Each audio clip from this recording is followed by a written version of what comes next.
भावा लगीन कधी? भाऊ तू केदारनाथला गेला होतास, त्याला खर्च किती झाला?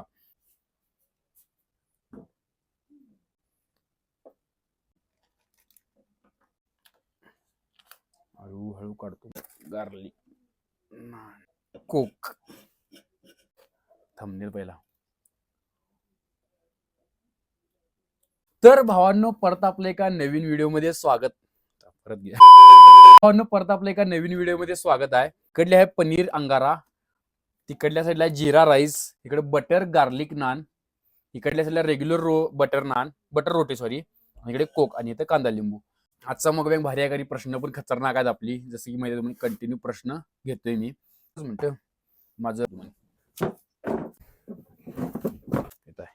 सापडलं. तर याचं टोटल बिल आलेलं आहे आपलं 458 रुपये प्लस 40 रुपये कोक, म्हणजे बरोबर 500 रुपये आपल्याला बिल झाले. 2 रुपये इकडे तिकडे. तर लय वेळ वाया न घालवता आपण व्हिडिओला सुरुवात करूया. पहिला कोक संग चालू करू.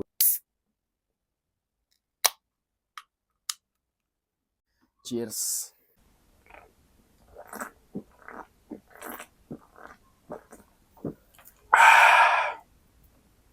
तर बरोबर आता 10ला फक्त 5 मिनिटं कमी आहेत. बघू शकतो दिसते का नाही मला माहित नाही. पहिला स्टार्टिंगला बटर नान सांग करूया. हे असं आहे बघा बटर नान यांचं. मी पहिल्यांदाच खायलो बटर नान ह्यांच्या तिथं. बटर नान आणि बटर गार्लिक नान. पनीर चिंगारी आहे का पनीर अंगारा आहे? थांबा म्हणजे पनीर चिंगारी आहे, सॉरी अंगारा म्हणाली मग. पनीर चिंगारी. हे बघा. तर आपल्याला आयुष्यात काय पाहिजे आणि सगळे एकदम मोठा बाईट घेतो. आपलं काय धनकान सांगतो चौकश आहे.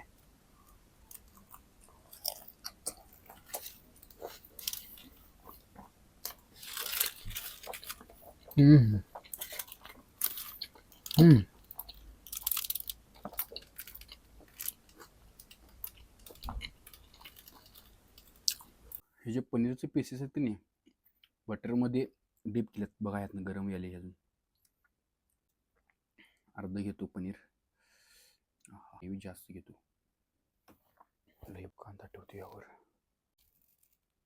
बस.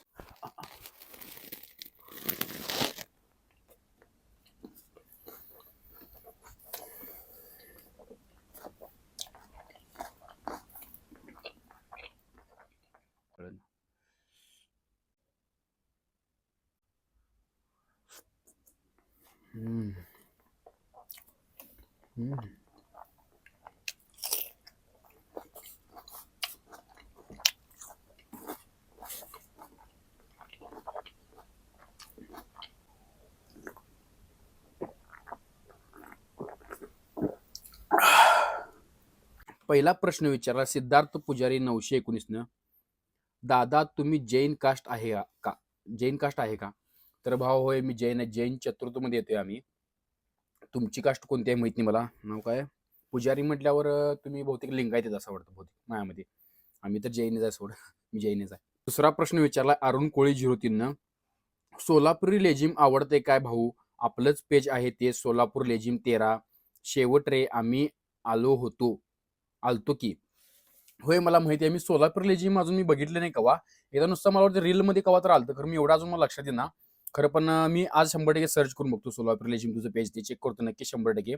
आणि तुम्ही मला माहिती आहे कोल्हापूरमध्ये आलता कुठं वैवड्यामध्ये आलता आमच्या दादाच्या इथं, म्हणजे आमची मावशी राहते ना वैवड्याला, तिथं तुम्ही आलता मला माहिती आहे. ते तुमच्यातला कोणतरी ब्लॉगर आहे तो करतो की व्हिडिओ. त्याने मला कॉल पण केला व्हिडिओ कॉल की बाबा आम्ही असे चालू यायला. माझं त्या दिवशी काय काम होतं मी गेलो त्यामुळे माझं राहिलं तिकडे यायचं. खरं पण मी 100% येईन तिकडं तुमच्या सोलापूरला एखादा. तिसरा प्रश्न विचारलाय आपल्याला आद्या 00 भाऊ तू केदारनाथला गेला होतास त्याला खर्च किती झाला आहे? आम्ही आणि गोवा मधला खर्च किती झाला आहे? तर केदारनाथला मला खर्च आलाय ते म्हणजे मला टोटल 20,000च्या पुढे बजेट गेलं. मला ते स्पॉन्सर सोडा, मला ते स्पॉन्सर होतं तरी पण कधी माझ्याकडनं एक 4-5 हजार रुपये खर्च. म्हणजे त्यांचं 16-17 हजार रुपये आणि प्लस माझं एक 5 हजार, म्हणजे 20-22 हजार रुपये खर्च आला मला केदारनाथला. तुम्हाला कोणाला म्हणजे ह्याच्या आधी तुम्ही जर कोण गेला असला केदारनाथला तरी कमेंट करून सांगा तुम्हाला किती खर्च आलाय. मला तर 20-22 हजार पण गेला. आणि गोव्याला गेलो तिथून मला 7-8 हजार खर्च आला. गोव्याला 7 ते 8 हजार रुपये खर्च आला. कसिनो त्यामध्ये कसिनो, त्यामध्ये क्रूज आलं आणि परत खायचं, राहायचं, जेवायचं, प्यायचं सगळंच मला टोटल 7,000 ते 8,000 रुपये खर्च आला गोव्याला. केदारनाथला 20,000-22,000 रुपये खर्च आला आणि ह्याला गोव्याला मला 7,000 ते 8,000 रुपये खर्च आला. आणि काय पाहिजे असेल तर तुला पुढे डिटेल मी सांगतो. DM कर मला, म्हणजे कमेंट कर. बिग वाईट हे एवढं चला. हम्म हम्म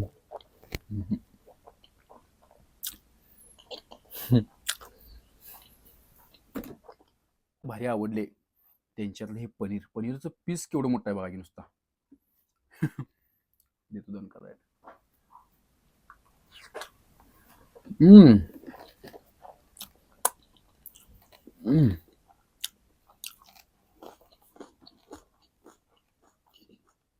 मस्त लागले मला. हा पनीरचं पीस घ्यायचं, कांदा ठेवायचं, लिंबू पिळायचं, ट्राय करून बघूया ह्याच्यावर काही कॉम्बिनेशन. चला.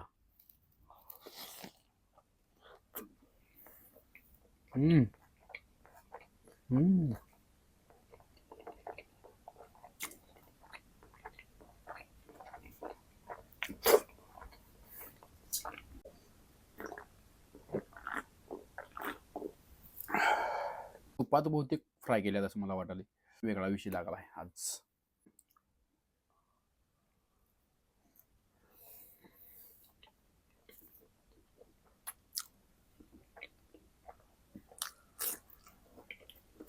टेबलवर असं पडतंयच, पर्याय नाही.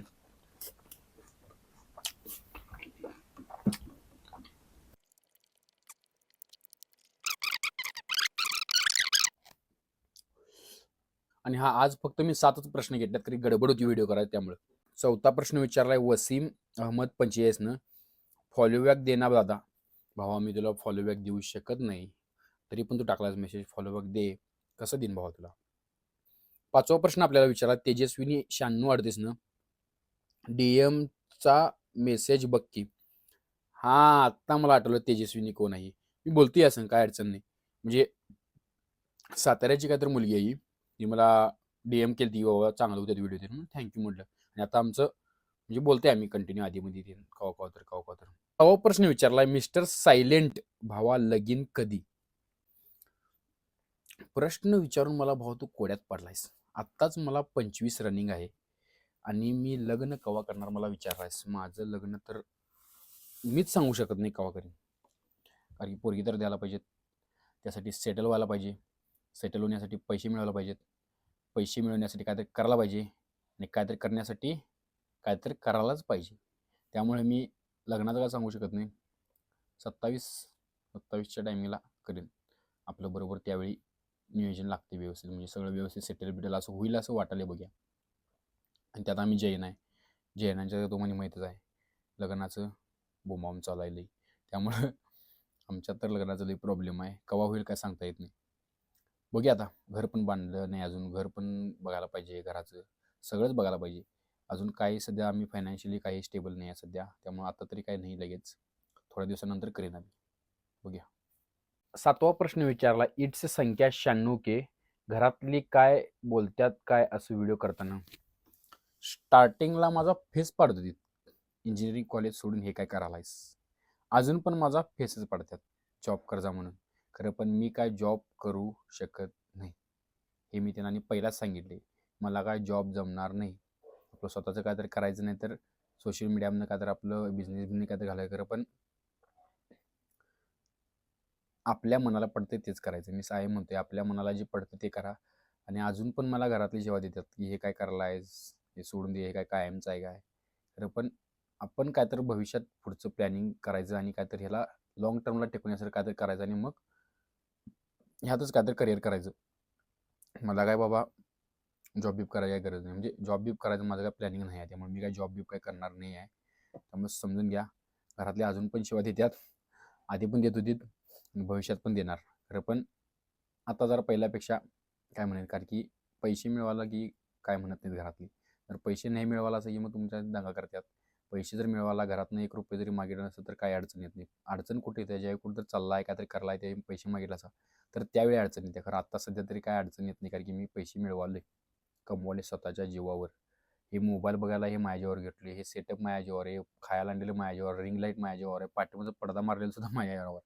म्हणजे सगळं मी सोशल मीडियामधनं पैसे मिळवून हे केलेलं आहे. त्यामुळं घरातले दंगा करतात अजून, पण खरं समजून जायचं, काय अडचण नाही, तेवढं त्यांनी म्हणतातच. तिला बघा आधीमध्ये काय तर बोलूया. पडद्याचा पण विषय सांगतो, बदलणार तो.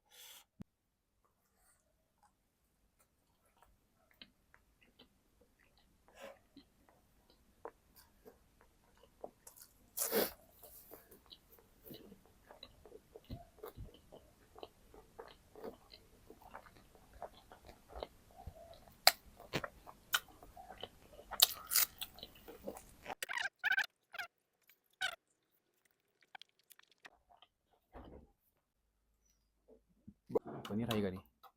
पनीर संपलं. जरा पुढं सारखा लागणार.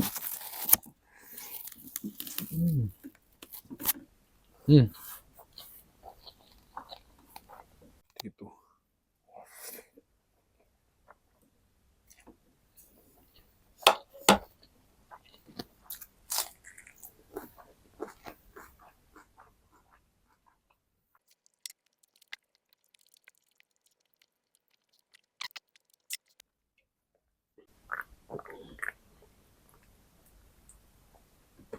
खानदानी कलर मी दिसायला काळा, नादी लागू नको माझ्या तू बाळा.